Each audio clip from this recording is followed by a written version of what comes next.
Alright, our dear runners, habang yung iba ay namamayak, yung iba naman ay kumakain ng taho at lugaw.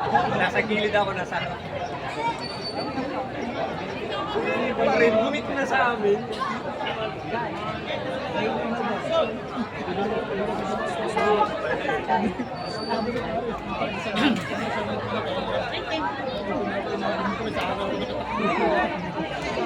Ayan, so para po sa mga nagpapahinga pa at kumakain, meron tayo dito nga booth ng Fitball where you can avail their affordable products. Ayan, meron tayo dito nga Tiramisu Delight,